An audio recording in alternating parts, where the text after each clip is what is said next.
Il a quitté sa vie pour vivre son rêve. Après une carrière en Picardie, un beau poste de directeur d'usine dans l'industrie agroalimentaire. Fini les pommes de terre et le blé pour une multinationale. Laurent Gerbert a tout plaqué. À 55 ans, il a racheté ce petit domaine à Montagne, à côté de Saint-Émilion.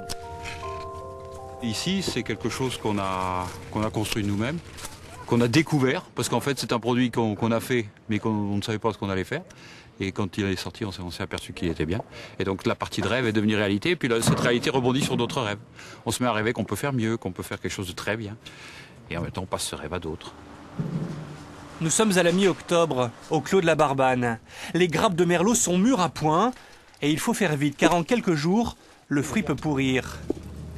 Voilà. Comme les grands châteaux, Laurent a fait le choix d'attendre le dernier moment pour vendanger à la main. Et déjà, la sélection est draconienne.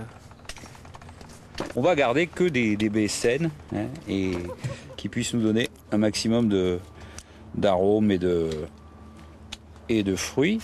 Et par contre, on va supprimer tout ce qui peut empêcher l'expression de ces arômes-là, c'est-à-dire tout ce qui est baies sèches, s'il y a des points de pourriture. Ça n'a l'air de rien, mais avec cette exigence de qualité, c'est près d'un quart de la récolte qui va rester par terre. Ouais, toute sa sélection, ça sert à ne garder que des raisins mûrs, parce qu'un bon vin, un grand vin, ça ne se fait qu'avec des bons fruits. C'est comme quand on fait du cidre, c'est comme quand on fait du jus de pomme, etc. En raisin, c'est pareil. Et ça, c'est la grande différence quand on fait des vendanges manuelles par rapport aux vendanges mécaniques. Bon, les machines aujourd'hui sont bien plus perfectionnées qu'il y a une dizaine d'années, mais quand même, l'œil du vendangeur ne se remplace pas facilement quand même. Et pour vendanger justement, ils sont une quinzaine sur les 1,8 hectares de la propriété, un tout petit domaine pour le Bordelais. Une main-d'œuvre qui ne coûte pas cher à Laurent. Ça n'est que des amis, ça n'est que des amis et des relations. Donc il y a à la fois des gens du voisinage qui sont à la retraite et qui viennent nous donner un coup de main. Il y a des amis de passage d'Alsace, de Picardie, du Nord. Il y a quelques Hollandais qui sont venus. Et oui. C'est étonnant ça quand même. C'est la chaîne de l'amitié. Mais pour ce produit-là, je pense que c'est plus facile que pour l'autre. Hein. Pourquoi? Parce que ça fait rêver, parce que je pense que qui qu'on soit, à un moment donné, on a envie de réaliser une chose comme ça. De se faire se monter un petit domaine, se faire le vin de ses rêves et puis faire partager cette émotion-là. Attention. Et parmi ceux qui viennent t'aider, il y a Daniel. Allez Laurent, tu me donnes un coup de main.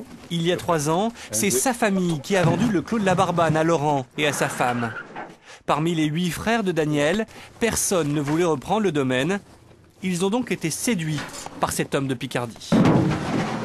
C'est agréable parce que quand ils font la taille, ces gens-là, comme Annie, comme Laurent, ils parlent à leur pied de vigne. Mon père, il n'a jamais parlé au pied de vigne. Quand ils sont en train de faire la taille, ils regardent le pied, ils disent toi, t'es vilain aujourd'hui, là, attends, je vais te laisser cette branche, j'espère que l'année prochaine, tu auras un meilleur résultat. Et puis ainsi de suite, ils parlent au pied de vigne. Ils parlent, c'est les amis, quoi, c'est ce qu'on veut, les enfants, c'est ses enfants, ils parlent au pied de vigne.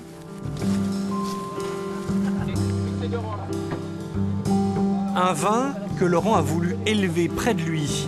Fini d'envoyer les raisins en coopérative. Désormais, tout est fait au domaine. Une petite révolution qui implique bien sûr beaucoup plus de travail et d'efforts. Comme pour le triage du raisin, une opération qui ici se fait à la main et c'est assez rare.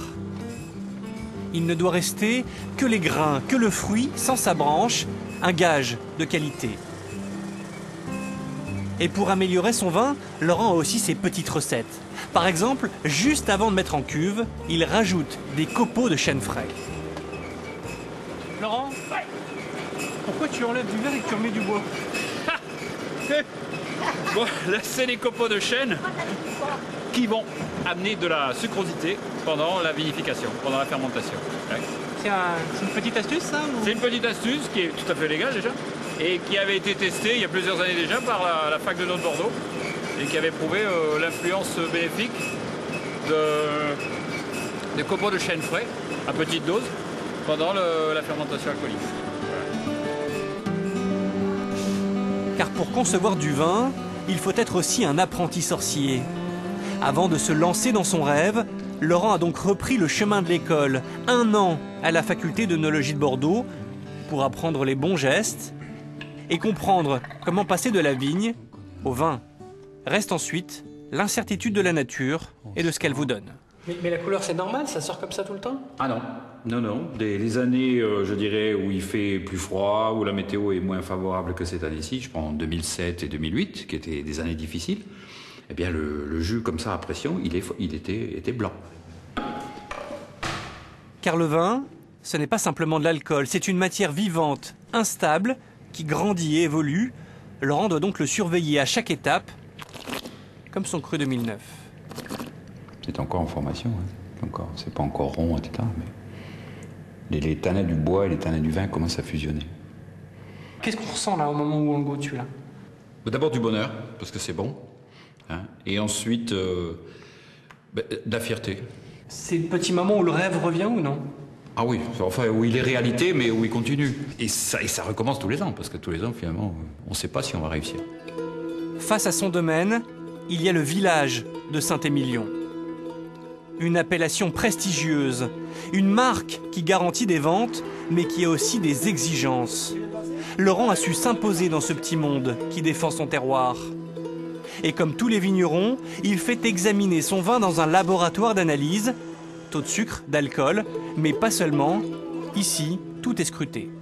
Quand il pleut, il y est, quand il fait froid, il y est. Donc on partage les mêmes soucis, climatiques que le voisin qui est viticulteur depuis plusieurs générations. Donc ça, de suite, quand on se prend un mauvais grain sur la tête et que le voisin vous voit que vous y êtes aussi, il dit hey, « ça va, on fait le même métier, on est copains, on est voisins, et on est la même famille ». Laurent a baptisé son vin Concerto. Et en 3 ans, il a réussi à composer une partition sans fausse note. Mais désormais, son ambition est plus grande.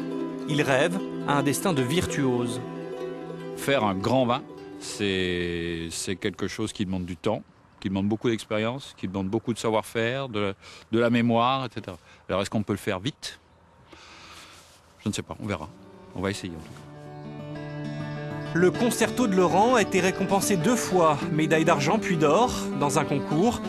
Une réussite qu'il doit aussi au sens du terroir qu'il a acquis en Picardie, des bases qui lui ont permis de parvenir à son ambition plus vite. Mais désormais, il veut vivre son rêve le plus longtemps possible.